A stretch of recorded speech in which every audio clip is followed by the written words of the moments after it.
जय माता दी। सभी भाई बहनों को नवरात्रि की हार्दिक हार्दिक शुभकामनाएं। हम नवरात्रि में माता के 9 रूपों की पूजा वंदना करते हैं और व्रत उपवास रख के माता को प्रसन्न करते हैं। आज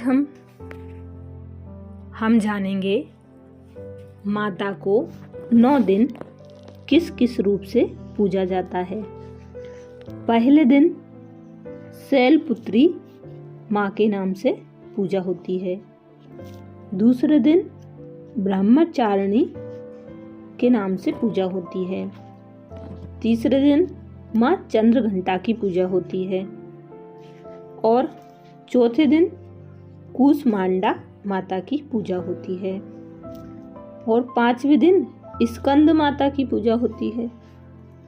छठे दिन कात्यायनी माता का होता है। 7वां दिन कालरात्रि अर्थात काली माँ का होता है।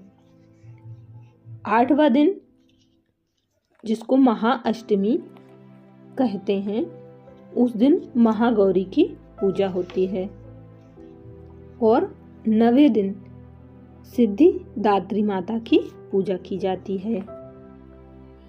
जय माता दी।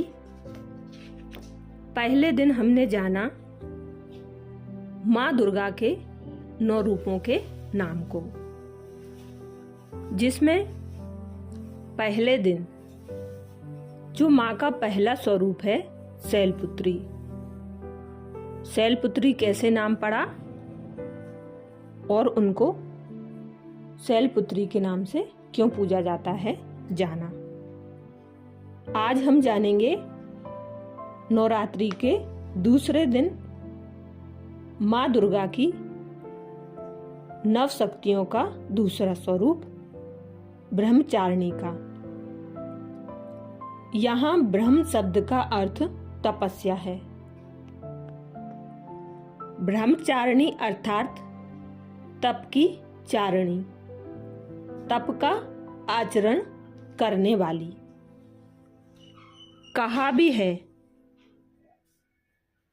वेद स्तवम तपो ब्रह्म।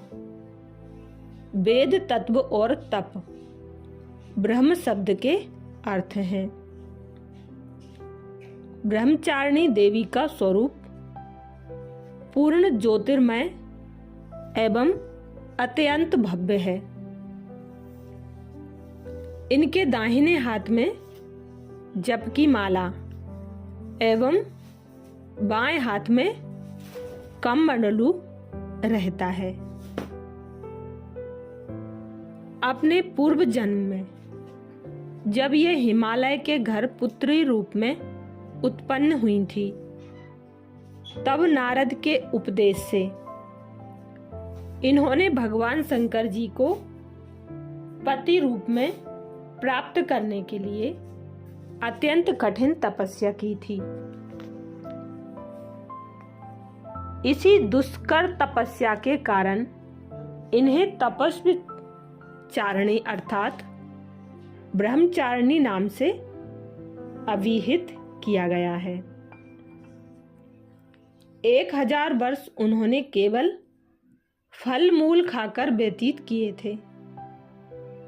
100 वर्षों तक केवल शाक पर निर्वाह किया था। कुछ दिनों तक कठिन उपवास रखते हुए खुले आकाश के नीचे वर्षा और धूप के भयानक कष्ट सहे।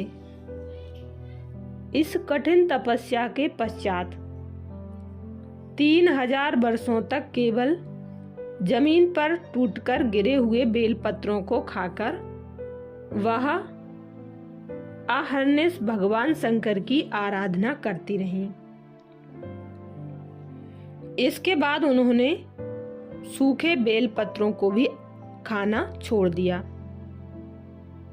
कई हजार वर्षों तक वह निर्जल और निराहार तपस्या करती रहीं।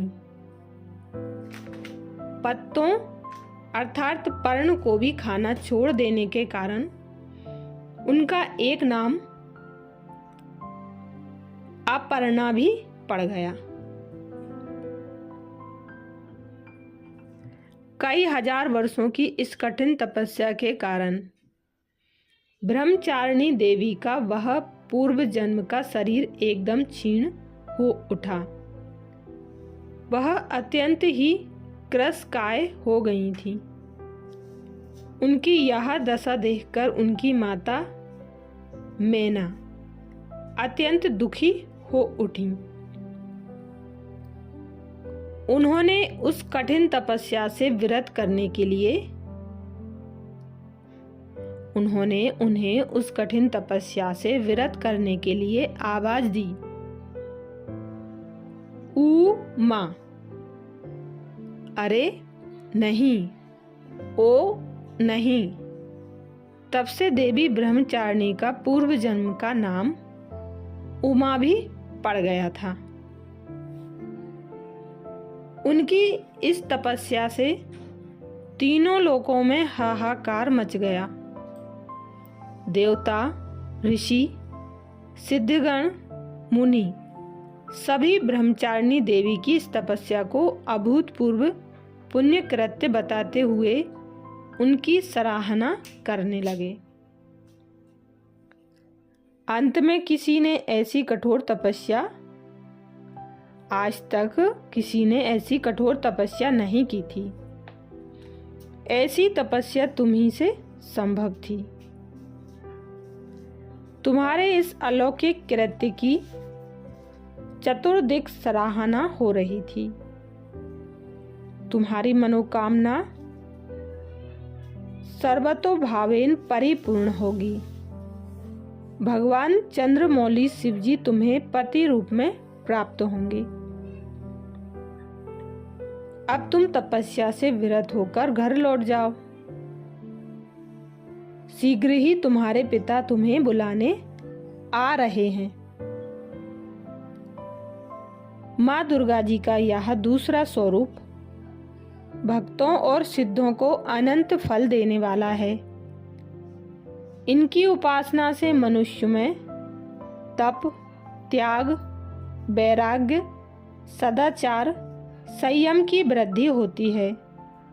जीवन के कठिन संघर्षों में भी उसका मन कर्तव्य पथ से विचलित नहीं होता।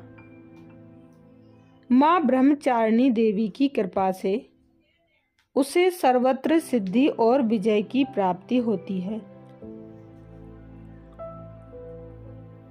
दुर्गा पूजा के दूसरे दिन इन्हीं के स्वरूप की उपासना की जाती है। इस दिन साधक का मन स्वादिष्टान चक्र में स्थित होता है। इस चक्र में अवस्थित मन वाला योगी उनकी कृपा और भक्ति प्राप्त करता है।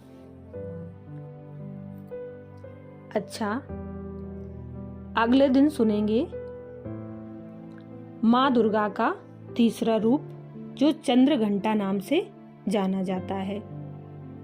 नवरात्रि उपासना में तीसरे दिन इन्हीं के विग्रह का पूजन आराधना किया जाता है। इनका यह स्वरूप परम शांतिदायक और कल्याणकारी है। अच्छा, जय माता दी।